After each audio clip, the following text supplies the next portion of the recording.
Hey, listeners, welcome to Immigrantly, your go to place for celebrating the colorful tapestry of immigrant identities. I'm your host, Sadia Khan. And can you believe it's 2024 already? No big resolutions here, just hoping for a year filled with good vibes, understanding, and of course, lots of love. Now, brace yourselves for something epic. We are about to launch Banterly, our Gen Z pop culture podcast, on January 10th. So get ready for some seriously cool conversations, laughs, and insights. But wait, there's more goodness coming your way. We are expanding our podcast family. So stay tuned for even more interesting stories. Don't forget to contact us on socials to stay in the loop. And now to our today's guest. Jane Wong is a poet, a professor, and a restaurant kid. Her new book, Meet Me Tonight in Atlantic City, covers growing up in a Chinese American restaurant and reckoning with her own ancestral past and present. In her book, you can expect passages as specific as how to fall asleep so your mom picks you up, or earlier in that same chapter, how to lock your brother in the meat freezer. Her poetry, which she's published in 2 books, has led her to create exhibits, one based off a poem which combines her past growing up in a restaurant with her ancestors' struggles of surviving the Great Leap Forward, one of the most deadly famines in history. I am so excited to speak with her today about her poetry and prose, its encapsulating effect, and where she goes next. So without further ado, let's get started.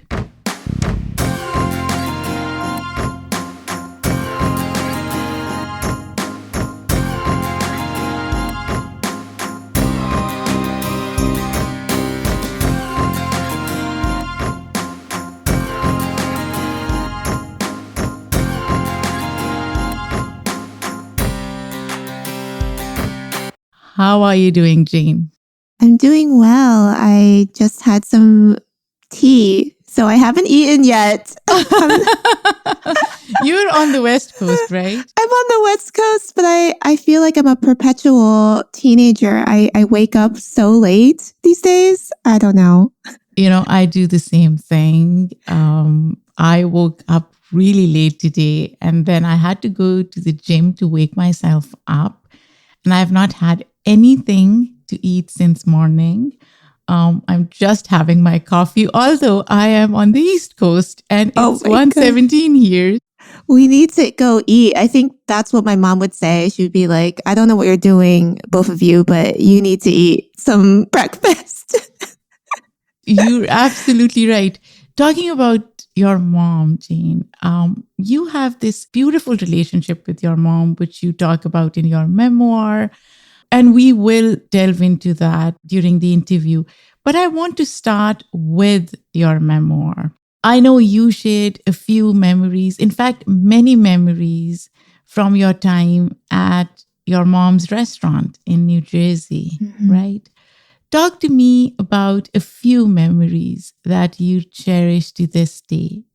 Yeah, thanks, Sadia, for that question. I was thinking about going back to that time because we were talking about getting a meal already. So it's already in my mind.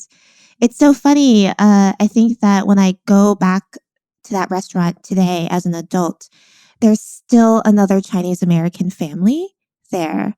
And there's like another set of children. And I just stare at them kind of creepily. And I'm like, oh my gosh, do you have my life? Growing up in a restaurant was both incredibly beautiful because there's so much to play with. I mean, I think my toys were really, food, the customers. So my mom in particular, at the restaurant, she was front of house. And so most of the time I was kind of spending, time with the customers, and they would often share stories with me, and I would like draw them poems on the backs of menus. But I also, it's a restaurant. I think I spent most of my time watching my mom like shake ants out of the MSG bin or like crush cockroaches, or I spent a lot of time doing chores. So one of my, let's say, mm, not as favorite chores I had to do was to slice the goop out of shrimp, if you know what I mean. Like they call it the poop vein, I think. But I literally spent hours just kind of cleaning shrimp that way. But it's just a space that's really full of life. There's always conversation, the clatter of pans. Um, Someone's always arguing in the back of the restaurant, like have it be my grandfather, like yelling at my dad or something. And so for me, it was like a space where poetry was already brewing because there's so much, to take in, like the smell, the touch, all of those memories. So for me, I wish I could go back, when I look at those new families that are in the restaurant. I think there's probably at least 3 different families that have been there since I grew up. So it's a magical place, but a bit embarrassing for a child because I actually got dropped off there as my bus stop. So talk to me about it being embarrassing for you. It was embarrassing at times, mostly because growing up as a young person of color, I felt like I just didn't, and I know so many kids feel this way, just didn't fit in.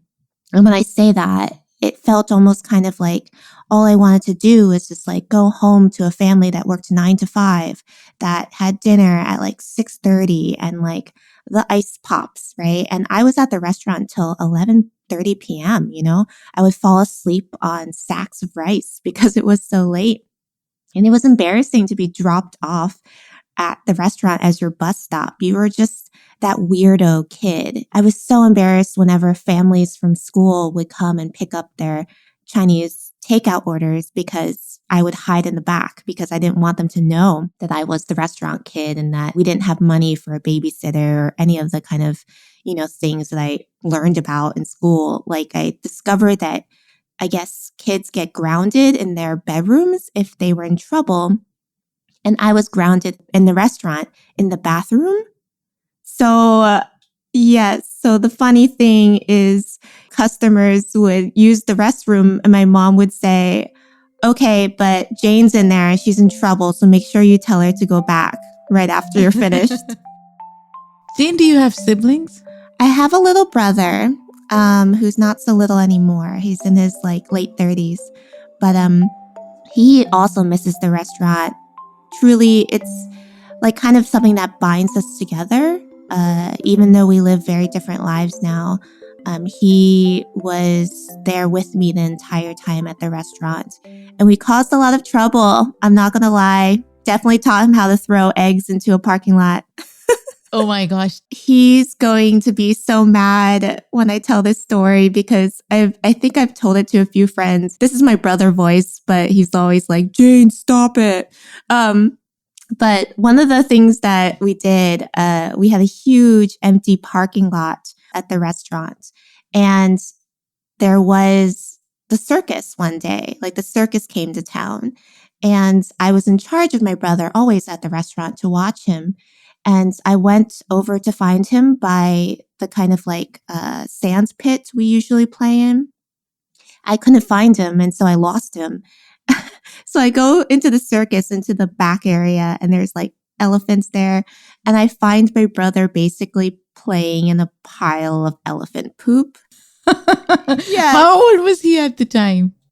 Oh, goodness. He was probably like 3 or 4. Oh, he was little. He was so little, and he had like scrambled away. This was the 80s. I guess I don't know if I was the best babysitter. Let's just say that. I'll be honest. I wasn't watching him very well, but I had to hose him down. He thought it was sand. So he didn't even know what he was doing. No, he had no idea. He just thought it was like, he's this tiny little person playing in elephant poop while there's elephants right there. I just think back to them and he hates it when I tell this story, but so be it. It's kind of the Why mayhem not? we were up to. Exactly. So yes, we caused a lot of trouble, mostly because we were bored. I mean, I think most kids, when they were able to go home from school, they watched TV. We never watched TV. I mean, we just took things from the restaurant and made up games and stories. And so that's where really the imagination kicks in when you don't really have something to hold your attention. We would make our own TV shows, That's what I was going basically. to say. That in some ways, that must have been so good for both of you as kids because it allowed you to create your own games and let your imagination run wild, which I don't see happening anymore with kids these days, right? Mm-hmm. Jean, I want to go back to your relationship with your mom. Uh, in your memoir, before any writing, there's a photo of you and your mom. Mm-hmm. Why did you decide to start your memoir with the photo? What kind of relationship do you have? I love that you mentioned that photograph because, you know, my mom, when the restaurant was sold, when my father, who lost the restaurant due to his gambling debts, she basically took all the photographs from the restaurant days and she destroyed them. Like, they're gone. I don't know if she ripped them up or if she like burned them dramatically, but they're just completely gone. They're thrown out. And she kept only one photo from the restaurant, and it's a photo of me and her. And I love this kind of desire to hold on to something that is in many ways a moment of joy in a period of pain. For me, the restaurant was a space of playfulness and imagination. For her, it was a place that was really full of like hard labor and Hmm. exhaustion and dealing with my father who had a very violent temper as well. And so I love that she kept this photo of us together. And I love too that we have this deep bond because in many ways we kind of survived my father. And my brother is part of that too. I think we're very much like this triumvirate, this like trio in many ways. Yeah, she is pretty much my superhero. I make this terrible joke that I'm the off brand cereal version of her. I'm just not her, but I so badly want to be. She's fierce. And I think she breaks a lot of stereotypes as to what Asian American women, especially immigrants, are supposedly supposed to be. So when people meet her, they just assume she's going to be kind of strict, like a tiger mom, or serious or quiet. I think that's hilarious. I mean, it's horrible to assume such a thing, but she's the one who told me to kind of like basically go to lower level classes because I seemed stressed out, is what she said. So she's quite special. I think that's probably why I ended up being a poet, is because she was always encouraging that creative side of me. She never pressured me to be anything except myself. And so I'm so grateful for her for that. And she's the same. Like, she is an incredibly imaginative, vibrant, hilarious person. And in another life, she was clearly an artist. And right now I'm very proud of her. She's a USPS postal worker. Shout out to the post office and night shift workers. I mean, they are truly, they make everything run. And so in many ways, I feel like I really wanted to tell her story even more than mine. It's not really a memoir if I think about it in terms of like my story. It's really hers and ours as well. Jean, you just said you are a generic version of your mom. What does your mom have that you don't? That's a really great question. I think she has a confidence that I don't know how she got. I'll be honest, I am a total dork. I'm a nerd. I didn't have any friends in high school, grade school. And she has this overwhelming confidence, like she stepped into the world and she is going to do whatever she wants in this world. And I've never understood how that can be, especially as, an immigrant, as someone who's Chinese American. Like, she's who didn't know the language, right? Like, how does she just boldly like enter a space and say, well, if you can't understand me, that's your problem. That's how I she will love say it. with her accent. She's just like, that's your problem. And so I don't know, but I think I really envy this kind of confidence she has, and also her I don't know, like I'd like to call it some sort of like psychic knowledge. Like, she's able to know things and to be very, very attuned to um the future as much as the past. And so I write a little bit about that clairvoyance that she has. And, at the post office, she works night shift, and people come to her coworkers, with little snacks and gifts so that she can give them life advice for what Oh, to do in the wow. future. So she has this gift. And I joke around, but I kind of am trying to harness that gift of hers through poetry, or like I just make it up. Like, I just pretend to kind of have some sort of like profundity. I think that's what's funny about poets. It's like, I think I want to say something like I know something, but I really don't. Whereas my mom, I think she actually does. So yes, she's a character, for sure. She should have her own TV show Or a podcast. or a podcast. I know she would love that. Shifting to your poetry, and you've mentioned it a few times, you are a poet and you also write prose, but it seems like you subscribe more to your poetry because you've mentioned it a few times. Poets can sometimes also be musicians in a way because they have to create Yes. that rhythm of words. Do you see yourself as a musician? Well, that's a great question, because I think back to like me playing the clarinet like such a dork in high school, so poorly. And so no, in some ways I don't see myself as that. However, you're right, there is a meter, there is a rhythm, there is in poetry a kind of like I don't know, like a sound that is tied to the emotional weight of what you're trying to express. So, for instance, if you're feeling like overwhelmed in the poem, the rhythm is going to reflect that. It's going to move very erratically. It's going to have um, line breaks that feel very sharp. And so I do feel like sometimes I'm composing when I write poems. And I think the biggest thing for me is that it is a space where I listen very deeply to my heart and to the world around me. I think that poetry is incredibly powerful because it is not the way we just kind of like see the world in a blunt statement sometimes. Like, it is a space where there is truth in saying something how we wouldn't necessarily say it to our mother, for instance, or to our teacher, or to anyone, really. It is another language, I guess. And in listening to that other language, I think we find something that makes us feel so deeply, especially as a tool of activism. I feel like for me, writing poetry has always been political, even if it is seemingly just a poem about something personal. It isn't at the end of the day, especially for writers of color. Absolutely. Give me an example. Yeah, I have this one poem called The Long Labors, and it's very long. I like to call that poem a block of tofu. It's dense. It's literally on the page a giant block of text.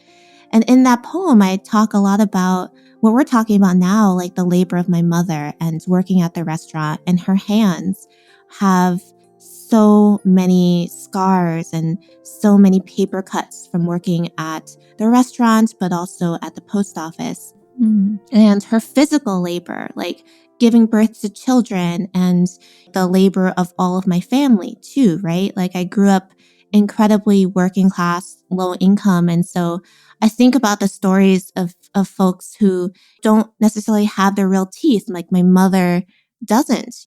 I think about all of that. That's a personal story, right? Like writing the poem about my matrilineal lineage of labor. However, it is also larger than that. It's collective. It's thinking about like, who are the people who send our mail out? Who are the people who take care of us at the hospital? And how come they don't get their flowers? And how come they don't get the respect that they deserve and need?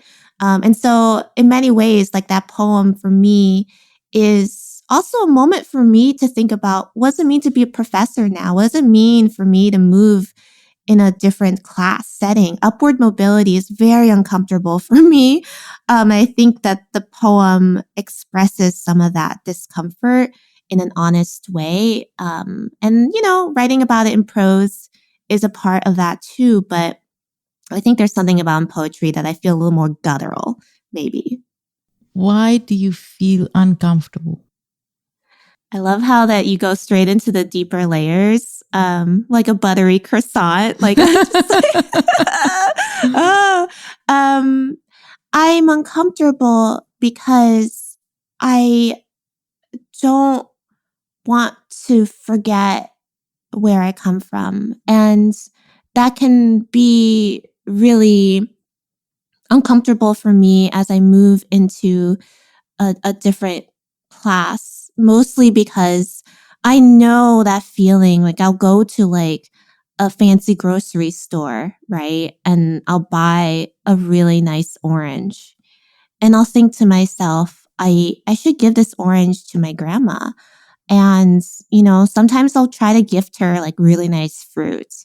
And she'll be like, oh, no, you should eat that, because I go to the Chinese grocery store and they have a bag of all the fruit that's going to rot. And they sell it for me for $1. So I'll eat that instead. You should have the good fruit, Jane. I'll eat the fruit that's rotting. And it breaks my heart. Like it really does. She won't take my gifts. My family won't. And that's really hard, I think, to navigate like what it means. Even to this day, if I have paper towels, I always cut them in fourths, just immediately, just to save them and not waste. I think I have, rotting cilantro in my fridge. I'm always like, I'm going to eat it until I can't. And so I think I worry about losing that reflex of mine. I don't know why I hold on to it so dearly, but it's hard. Do you think it has something to do with guilt? Mm-hmm. Yeah. That you have more resources, you have access to abundance that your family didn't have? Absolutely. There's a lot of guilt there.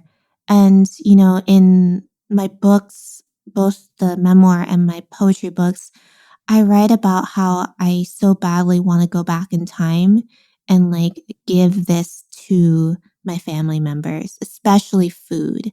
It's interesting. We started by talking about whether or not we ate enough this morning. And I think that's the biggest thing is like my family, for the most part, did not survive the Great Leap Forward, which, was my grandfather's generation, 1958 to 1962. And in that time, so many of my family members, starved to death. And so I think I dream about taking this persimmon or this lemon or this chicken and just almost like tossing it back into time, right? Or I hate it when I walk down the street and I see these beautiful plum trees in the summer in Seattle and the fruit is just rotting on the ground because no one's eating them. And even the squirrels have had enough of the fruits. And if only I can just gather them and bring it back to my family members so they could survive. And so there's a lot of guilt there. And there's a lot of, why me? Like, why me? I think about that saying, like we are our ancestors' wildest dreams. And I think to myself, like, that's me? Like this hot mess? Like I'm the wildest dream come true? I just shake my head. I think that I will always feel like it shouldn't have been me. If my mom could even have it, the generation right above me, I wish I could give it to her. I've tried to get her to go to get a massage, and she refuses to go to any spa or like self-care things. We had to get a couples massage for me to like convince her to go take care of her body. That was a funny thing. They put rose petals out for us. It was Oh my cute, gosh. actually. It was kind of cute. Jane, tell me, what will lead to reconciliation between what you have and what your family couldn't? What will make you feel comfortable in who you are now? That is a beautiful, beautiful question. And I'm not sure if I can close that gap.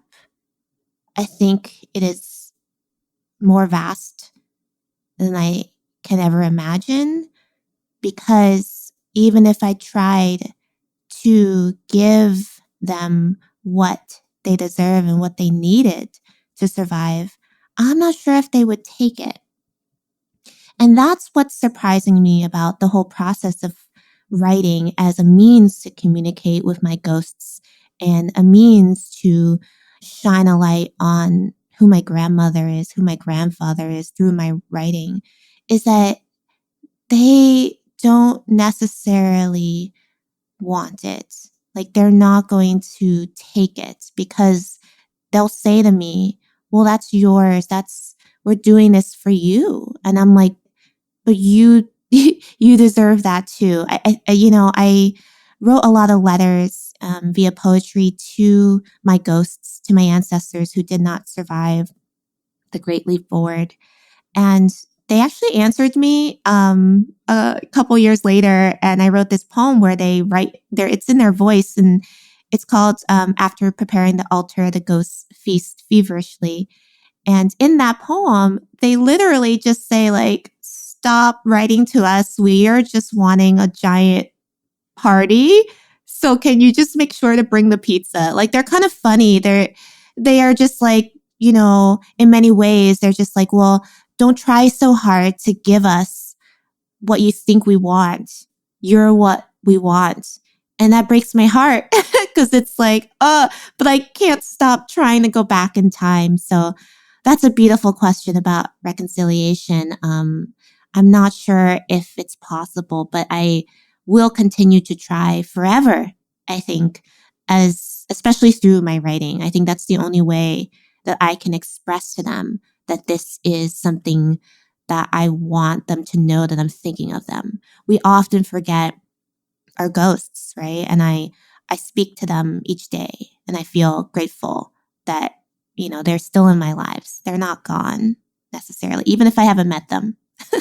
I love that, Jane. And I do want to talk a little bit more about this particular poem that you wrote, because this is something that was so profound. Now, in this framework of present and past, as you said, you tell stories and you have active conversation with history, right? But to me, it seems like the way you define your relationship is you wanting them to have stuff that they didn't. Why couldn't it just be manifestation of what you have now? Doesn't it suffice for them that you have what they couldn't? Yeah, that's where the also tricky term of the American dream always trickles in, where maybe in their minds, like I've achieved some sort of dreamland or what they've always desired. But I kind of know the truth of what the American dream is, which is we all know it's a myth and we all know that it doesn't exist. Like it just doesn't. And Doesn't exist for a lot of people. You're absolutely right. Exactly. And it can be devastating, truly devastating. In thinking about, for instance, my father and his compulsive gambling addiction, he was chasing that American dream in the casinos, which were targeting him, right? Like they pick up in Chinatown for a reason. And so I know the truth of that. It's hard though, because I can't like go back and tell them, well, this doesn't exist, right? However, I think in many ways, like, I know that they do want for me this other life, and I think all of that was strategic too, right? So my mother, when she was arranged to marry my father, she basically made that choice because he was already in the States.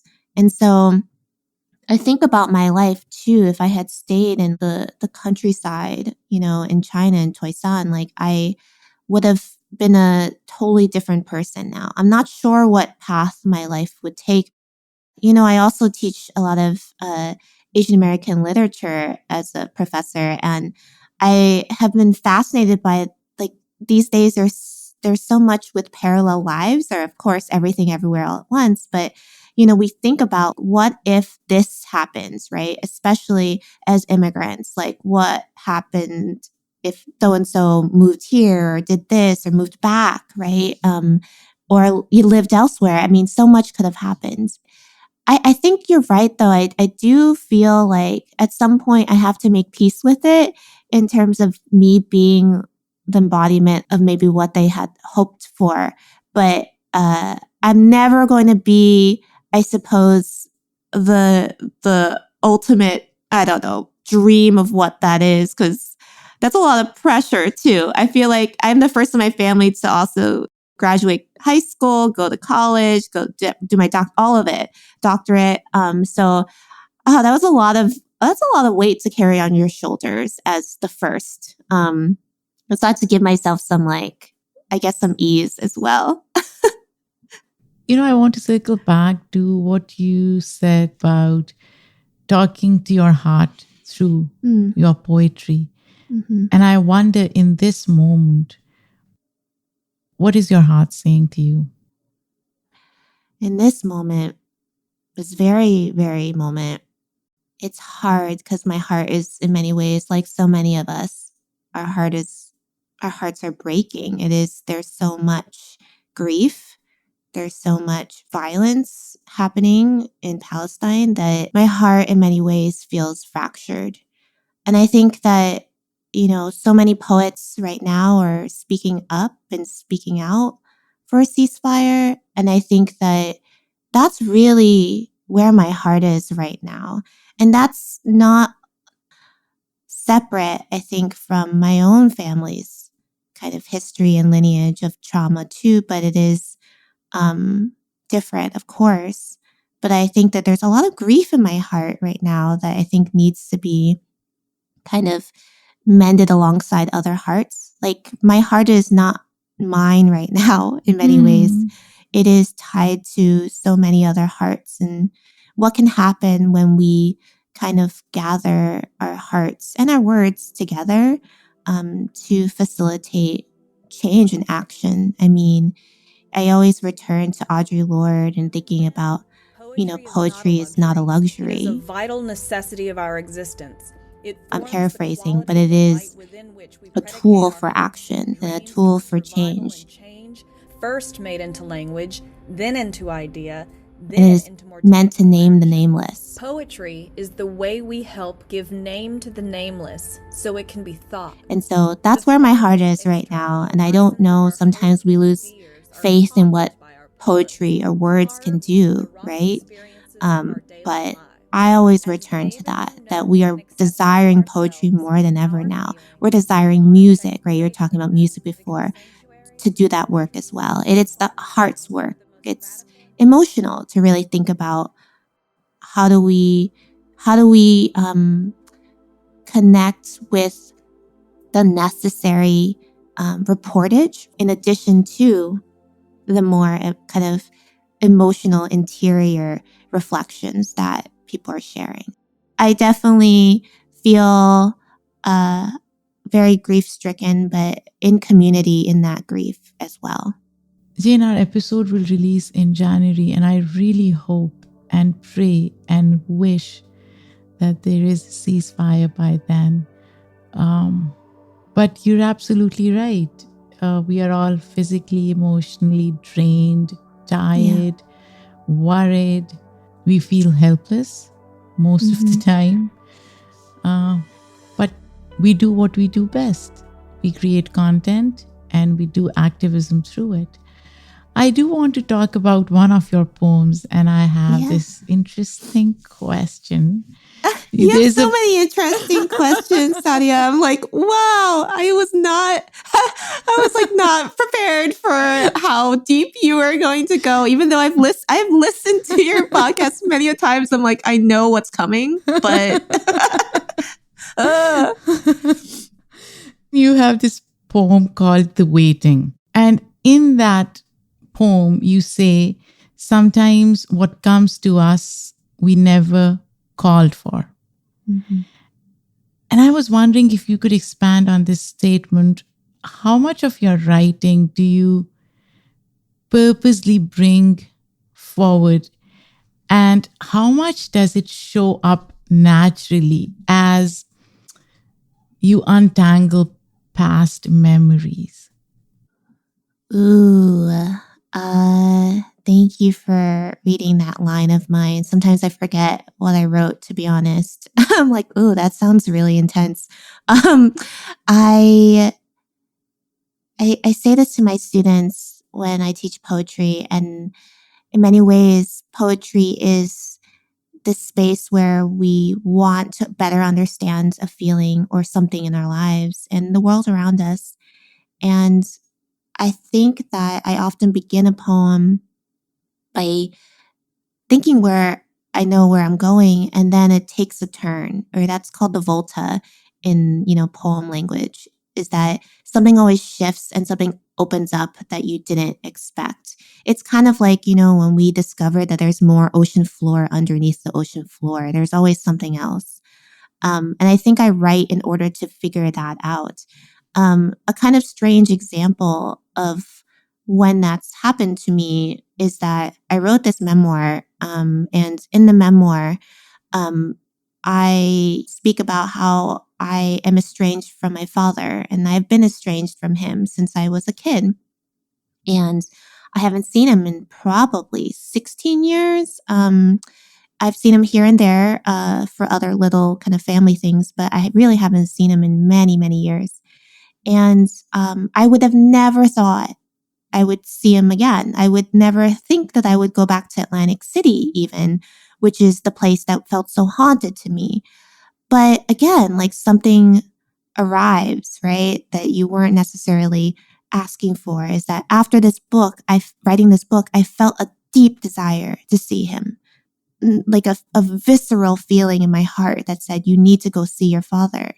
And I did. And it was one of those moments where I knew reconciliation was not going to happen. I knew that he still was going to be estranged from me, but I needed to touch his shoulder. I needed to see his face. And that is a example of like, I need to write sometimes in order for something to happen in my real actual life. And that's what happens. Like if I didn't write this memoir, I may have never seen my father again. But I did. And I'm so glad I did. I went with my brother, and it was a, painful moment, but it was really healing in many ways too, to see him. And so again, I think that sometimes when we create art, have it be painting or music or anything of that sort, something always arrives that we were least expecting. We weren't looking for it.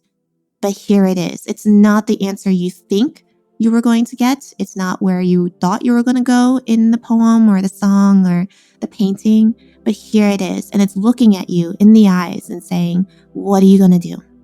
Are you going to go towards it, or are you going to step back? So for me in that moment, I needed to go see my father. And so what I would say, I think for many of us who, often feel like art doesn't, I don't know, it feels almost kind of like why am I doing this, right? Why am I spending this time? We're talking, years. Like I think my memoir took 7, and my books have each taken 5 years each for poetry. But it's something happens, and that's why I keep coming back to it, Same thing with this podcast. I feel like same thing. It's like the things you least expect to come out of conversation as well. And so there's always something there when we reach out, if we reach far enough. Where do you draw courage from? Where do I draw courage from?